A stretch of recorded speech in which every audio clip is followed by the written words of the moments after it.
Kota ini tidak pernah benar-benar tidur. Ia terus menyala dengan lampu, ambisi, dan kemewahan.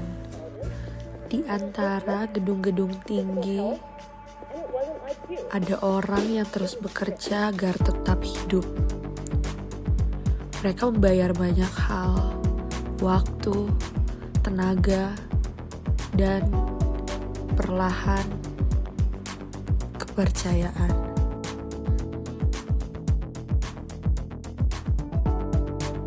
Rumah ini dahulu sederhana, ruang demi ruang dibangun bersama. Angan-angan yang dulu mimpi belaka, kita gapai segala yang tak disangka.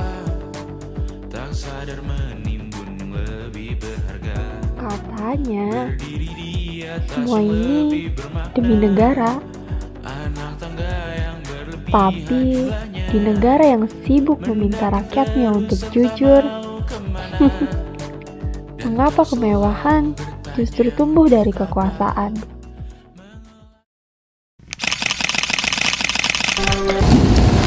Menyatakan dan apa berbeda.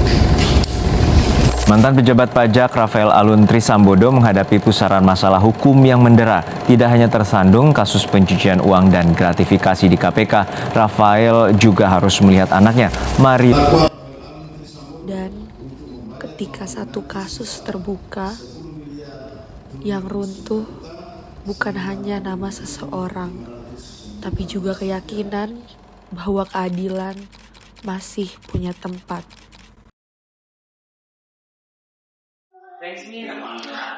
Lu udah lihat belum yang gue kirim di grup? Gue gak habis pikir sih. Yang mana? Soal Rafael Alun? Iya, gila ya bisa-bisanya. Ya, sebenarnya yang bikin rame itu bukan cuma kasus korupsinya, tapi itu kan karena si Rafael Alun gaya hidupnya terlalu mencolok dan lucunya dia kerja di lembaga pajak. Hidupnya pakai uang rakyat. Lembaga yang tiap harinya nyuruh masyarakat buat taat bayar pajak. Tapi kadang gue suka mikir deh, rakyat kan disuruh jujur ya. Tapi yang punya jabatan malah suka nyalahgunain kekuasaannya mereka. Aneh banget gak sih kalau pikirnya? Sumpah ya lagi, bakal seru banget gak sih kalau dibahas ini? Sepakat sih.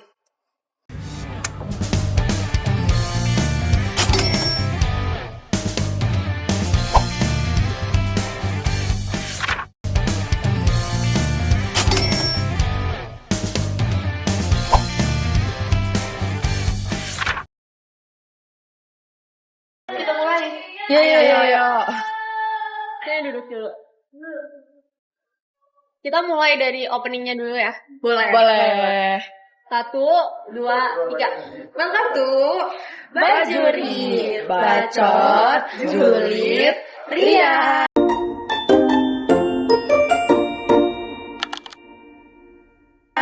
So hari ini kita mau bahas apa nih? Kita bahas tentang itu kasus korupsi yang waktu itu sempat viral. Apa sih? Yang mana di sih? Jakarta itu loh. Yang penguasa jasa itu nggak sih? Iya itu apa sih namanya? Oh, Rafael Alun. Oh, Iya, menarik. Lu Menarik jadi sih. Jakarta nggak sih? Oh iya, pas banget. Iya. Ya gimana tuh, Lor? Gimana sih menurut pandangan lu sebagai orang Jakarta? Waktu gue pertama kali denger kasus itu sih, waktu itu gue marah banget ya sebagai orang Jakarta. Dan gue yakin bukan cuma orang Jakarta yang marah, semua masyarakat Indonesia yang denger juga pasti marah sih. Ya, gue juga marah. Menurut gue, kasus ini tuh bakal nunjukin banget ketimpangan sosial di masyarakat. Ketimpangan gimana tuh? Kayak semua orang tuh di Jakarta kerja keras buat bertahan hidup, terus buat nyari uang, buat beli motor, beli rumah. Gue setuju banget sih, Lor.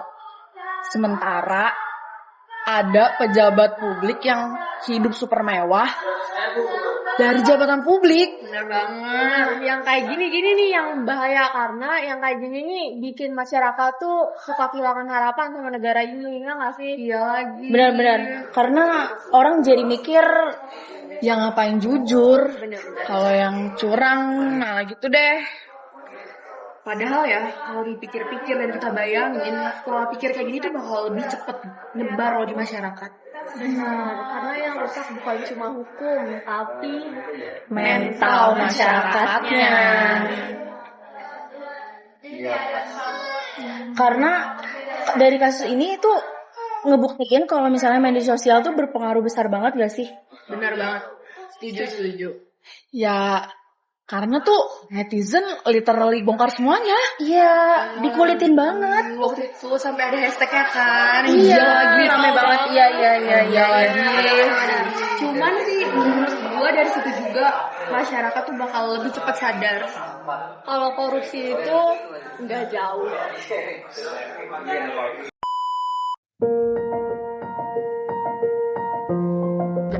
Halo semuanya, kenalin nama gue Fauzan, gue dari Fakultas Hukum Angkatan 2023. Oh, 4. Oke. Sebenarnya ini nggak sesederhana kita titik beratkan ke tiap individu gitu, kayak bagaimana integritas dari tiap individu untuk melakukan tindak pidana korupsi. Tapi kita bisa lihat juga dari lingkungan dari tiap individu tersebut, karena sebenarnya sejatinya itu tiap individu melakukan perilaku menyimpang itu mereka biasanya belajar dari lingkungan sekitar gitu. Terus yang kedua, ini ada kaitannya dengan jawaban sebelumnya, dimana kalau kita lihat dari kasus-kasus yang ada di berita-berita itu tuh bisa dibilang permasalahannya ada di lembaga pengawas yang lemah gitu. Nah, dengan adanya lemahnya pengawasan itu, biasanya pelaku-pelaku tindak pidana korupsi ini melihat celah-celah gitu yang bisa mereka ambil, sehingga kasus dari tindak pidana korupsi itu sendiri bisa berulang-ulang. Pastinya korupsi ini punya dampak yang signifikan gitu ke pembangunan di Indonesia. Kenapa? Karena sebenarnya kan korupsi ini menyangkut kerugian keuangan negara, sehingga pastinya akan dampak ke pembangunan infrastruktur yang terhambat, dan ini sebenarnya pada akhirnya akan terdampak juga ke masyarakat gitu, karena sebenarnya ini berkaitan dengan fasilitas pelayanan umum gitu, dan kalau kita lihat lagi hak-hak masyarakat itu sebenarnya nggak akan terpenuhi dari akibatnya korupsi ini. Terlebih lagi dilihat dari kasus-kasus penegak hukum yang terjerat suap dan sebagainya, ini juga pasti terdampak masyarakat, karena masyarakat akan mempertanyakan bagaimana kepercayaan mereka terhadap pemerintah ini untuk mengakomodir penegakan hukum yang optimal gitu.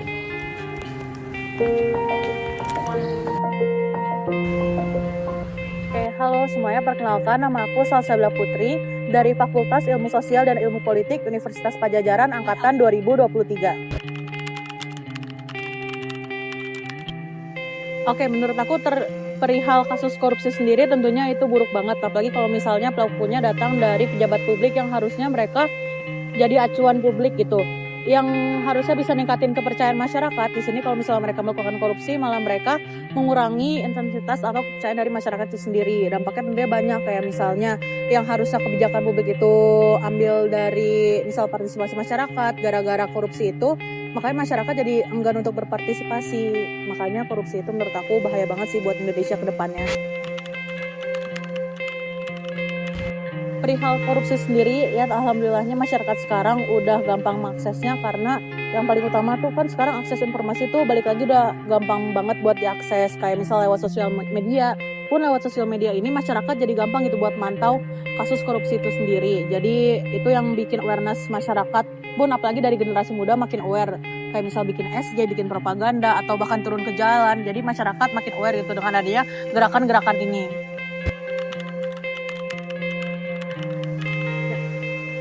Jujur kalau misalnya dilihat dari sisi demokrasi, adanya korupsi ini justru malah merusak tatanan demokrasi itu sendiri kan, karena kan sejatinya kayak demokrasi harusnya menekankan pada proses keadilan, terus juga partisipasi. Tapi dengan adanya korupsi ini, kayak contohnya aja misal di pemilu, jadi malah kesannya tuh nggak semua pihak terwakili, jadi cuma satu bagian doang yang terwakili karena adanya proses suap itu sendiri, jadi nggak mewakili semua pihak lah gitu bahasanya.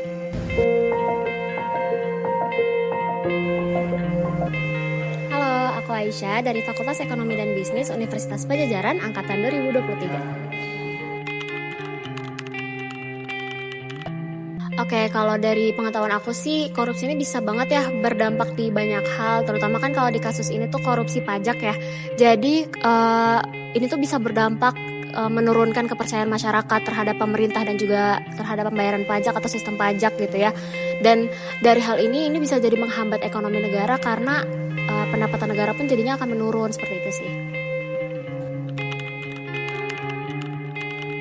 Oke, kalau misalnya ditanya sebenarnya siapa yang paling dirugikan, kalau menurut aku sih yang paling dirugikan tuh masyarakat luas ya, karena kan masyarakat juga memiliki kewajiban untuk bayar pajak, terutama untuk masyarakat yang memang masih bergantung sama fasilitas-fasilitas yang memang dibiayai dari pajak gitu sih.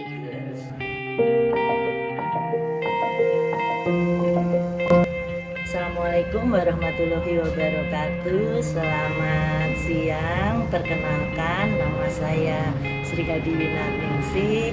Saya adalah dosen Departemen Akuntansi Unpad, juga sebagai anggota zona integritas di pilar yang kedua, tata laksana. Saya mengampu mata kuliah anti korupsi pada Sekolah Vokasi Program Studi Akuntansi Sektor Publik Universitas Padjadjaran.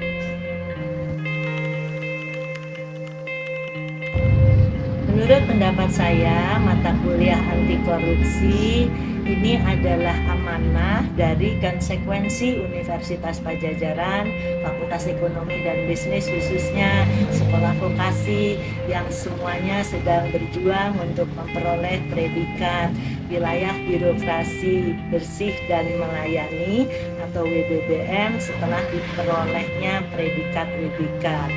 Mata anti korupsi ini penting karena kita ingin mengajak generasi penerus, generasi muda untuk berubah melalui 3 pola ya. Pola yang pertama adalah memperbaiki kognitif, yang kedua memperbaiki afektif, yang ketiga psikomotorik.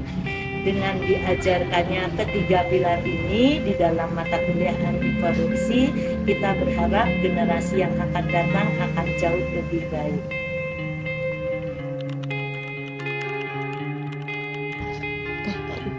Karena kita di Universitas Padjadjaran mengenal 3 pola ya, saya rasa semua universitas juga, yaitu 3 pilar pendidikan, penelitian dan pengabdian masyarakat. Maka dari fungsi pendidikan, semua tenaga pendidik harus berperan sebagai role model. Kita tidak bisa mengharapkan lingkungan kita baik tanpa berbuat baik. Korupsi sudah terjadi di mana-mana, masih still terjadi, going on terjadi, maka tidak ada cara yang lebih baik sebagai role model. Mulai dari diri kita dan tularkan itu kepada masyarakat di lingkungan kita. Terima kasih. Kalau kejujuran kalah oleh jabatan, kalau uang negara jadi alat kemewahan, Kalau rakyat terus dikecewakan. Dengarlah nyanyi sunyiku. Korupsi tidak selalu dimulai dari miliaran rupiah. Kadang dimulai dari kebohongan kecil, penyalahgunaan kecil, dan pembiaran yang dianggap biasa.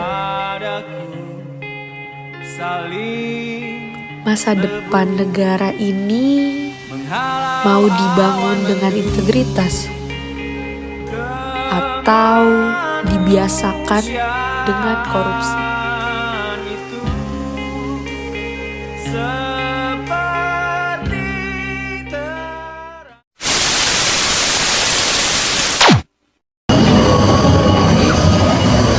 Yuk kita mulai yuk.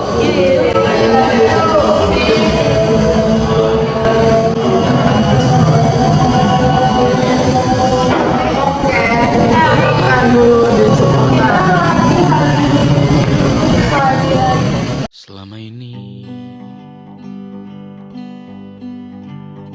ku nanti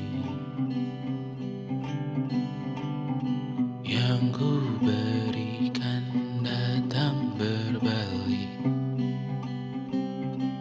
tak kunjung pulang. Apapun yang terbilang